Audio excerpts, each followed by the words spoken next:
एदरुसुल ज़ुबैदी यमनी सदारती कमान council के रुकन और जनूबी अबूरी काउंसिल के सरबराह की गुमशुदगी ने यमन में भूचाल बर्पा कर दिया है। एदरुसुल ज़ुबैदी यमन में जारी तनाज़े में एक अहम सियासी और अस्करी शख्सियत के तौर पर जाने जाते हैं, जिनका ताल्लुक यमन के जनूबी खित्ते से है। यमन की सियासत जो पहले ही पेचीदा थी, अब मजीद उलझ चुकी है। एक तरफ हुसी हैं जो शुमाल पर काबिज हैं, दूसरी जानिब जनूबी अलहदगी पसंद और दरमियान में एक ऐसी हुकूमत जो बैरूनी सहारों के बगैर खड़ी नहीं रह सकती। इस वीडियो में हम आपको दिखाते हैं कि एदरुसुल ज़ुबैदी यमनी कैसे गुम हुए। इस तमाम कहानी में एक और किरदार भी है जो पस पर्दा मगर निहायत अहम है, और वो है मुत्तहिदा अरब अमारात। जनूबी अबूरी काउंसिल की पुष्टपनाही तरबियत और सियासी हिमायत ने इसे एक इलाकाई ताकत बना दिया है, मगर जब सऊदी अरब और अमारात के मफादात टकराने लगे तो यमन एक बार फिर इलाकाई सियासत का मैदान जंग बन गया।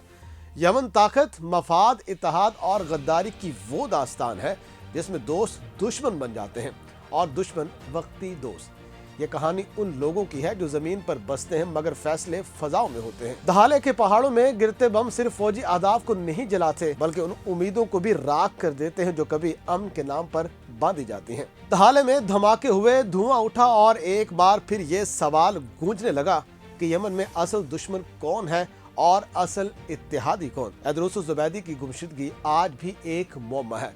क्या वो किसी महफूज मकाम पर है? क्या वो एक नई चाल की तैयारी कर रहा है, या ये सब कुछ एक बड़े खेल का हिस्सा है जिसका अगला मंजर अभी सामने आना बाकी है। नाज़रीन, यमन की सरजमीन ने बहुत कुछ देखा है मगर शायद अभी सब कुछ नहीं देखा। अब यमन में क्या होने वाला है, आइए देखते हैं इस वीडियो में, हमारे साथ जुड़े रहिए। आज यमन एक बार फिर उस मोड़ पर खड़ा है जहां पर रास्ता धुंध में लिपटा हुआ है। अमन की बातें जारी हैं, मुज़ाकराती वफूद सफ़र कर रहे हैं मगर ज़मीन पर बंदूकें खामोश नहीं हो रही, और जब तक बंदूकें बोलती रहेंगी तब तक यमन की तकदीर का फैसला लफ्ज़ों से नहीं बारूद से होता रहेगा। यमन में होने वाली हर फ़ज़ाई कार्रवाई, हर सियासी ऐलान और हर गुमशुदा रहनुमा दरअसल पूरे खित्ते के मुस्तकबिल पर असरअंदाज हो रहा है, और शायद यही वजह है कि दुनिया की नज़रें एक बार फिर यमन पर जमी हुई हैं, जहां एक मफरूर रहनुमा, एक बिखरता इत्तेहाद और एक ना ख़त्म होने वाली जंग तारीख के नए बाब लिख रहे हैं। जब तैयारा रियाज के लिए रनवे पर खड़ा था और दुनिया मुज़ाकरात की उम्मीद बांधे बैठी थी, ऐन उस लम्हे यमन की सियासत ने यू टर्न लिया। एक रहनुमा गायब हो गया, इत्तेहादी दुश्मन बन गए और चंद ही घंटों के बाद आसमान से आग बरसने लगी। ये महज एक फजाई हमला नहीं था बल्कि ताकत, गद्दारी और टूटते इत्तेहाद की वो कहानी थी जिसने जनूबी यमन को एक बार फिर जंग के दहाने पर ला खड़ा किया। कल रात जब यमन की खामोश फजा एक बार फिर धमाकों की गूंज से लरज उठी, जनूबी यमन के पहाड़, वादियां और सड़कें इस अचानक बदलते मंजर की गवाह बन गई जिसने न सिर्फ मैदान जंग बल्कि सिफारती मेजों को भी हिला कर रख दिया। सऊदी अरब की क़यादत में कायम इत्तेहाद ने अचानक फजाई कार्रवाई का आगाज किया और दावा किया कि यह हमला किसी बैरूनी दुश्मन के खिलाफ नहीं बल्कि उन ताकतों के खिलाफ है जो कल तक इत्तेहादी थी और आज बगावत की अलामत बन चुकी है। कहानी का मरकजी किरदार एक ऐसा नाम है जो पिछले चंद बरसों में जनूबी यमन की सियासत, ताकत और अलहदगी की ख्वाहिश की अलामत बन गया। एदरुसुल ज़ुबैदी, वही ज़ुबैदी जो कभी यमन की बैनुल अक़वामी तौर पर तस्लीम शुदा हुकूमत के साथ खड़ा था, वही ज़ुबैदी जो आज इसी हुकूमत के नज़दीक गद्दारी के इल्ज़ाम में कानून की गिरफ्त में आने वाला एक मफरूर करार दिया जा रहा है। कहा जाता है कि मंगल की रात वो अदन के हवाई अड्डे पर मौजूद था, उस त्यारे के करीब जो उसे रियाज ले जाने वाला था, जब यमन के मुस्तकबिल से मुतालिक एक और फैसला कुन मुज़ाकराती दौर होना था। मगर लम्हा आया, वक्त गुजरा और वो तैयारा उसके बगैर ही परवाज कर गया। नाज़रीन, सऊदी इत्तेहाद के मुताबिक ज़ुबैदी ने न सिर्फ ये कि जहाज में सवार होने से इनकार किया बल्कि खामोशी से एक ऐसे रास्ते का इंतखाब किया जिसका इख्तिताम किसी को मालूम नहीं। उसकी गुमशुदगी महज एक शख्स का लापता होना नहीं थी बल्कि एक इशारा थी कि ज़मीन पर कुछ बड़ा होने वाला है। इत्तेहाद का कहना है कि इसी दौरान खुफिया इतलात वसूल हुई कि ज़ुबैदी ने एक बड़ी फौजी ताकत को मुतहरिक कर दिया है।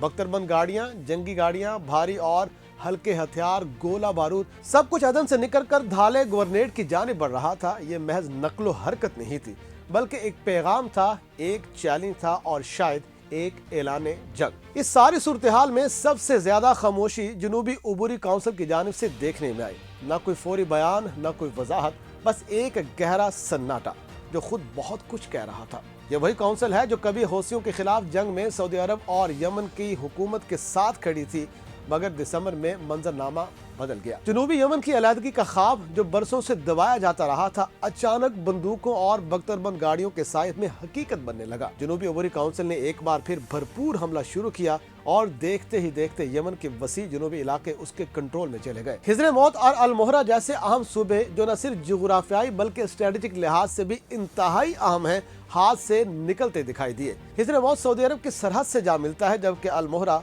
ओमान और सऊदी अरब के करीब वाक़ है। इन दोनों सूबों पर कंट्रोल का मतलब था कि यमन के तकरीबन निसफ रकबे पर नई ताकत का परचम लहरा रहा है और रियाज के लिए ये सूरत हाल नाकाबिले कबूल थी। सऊदी अरब ने पहले खबरदार किया, फिर अमल किया। 30 दिसंबर को मकला की बंदरगाह पर फजाई हमले किए गए। दावा किया गया कि ये यूएई से मुंसलिक हथियारों की तरसील को निशाना बनाया गया है।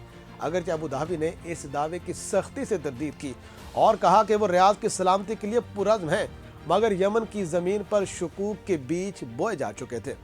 जल्द ही मुत्तहिदा अरब अमारात ने ऐलान किया कि वो यमन में अपनी नाम निहाद इंसदाद दहशतगर्दी मुहिम ख़त्म कर रहा है।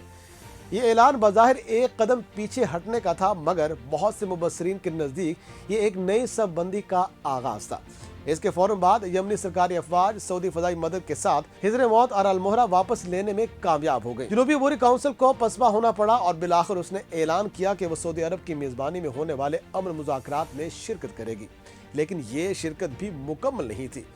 सऊदी इत्तेहाद ने वाज़ेह किया कि जो वफ्द रियाज पहुंचा उसमें अज़ुबैदी शामिल नहीं था, वो अब भी लापता था।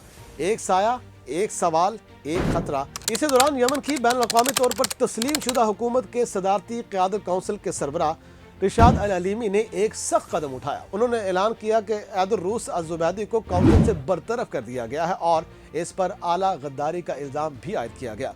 बात यहीं खत्म नहीं हुई। अल अलीमी ने अटॉर्नी जनरल को हिदायत की कि अज़ुबैदी के खिलाफ तहकीकात शुरू की जाएं और कानूनी कार्रवाई भी की जाए।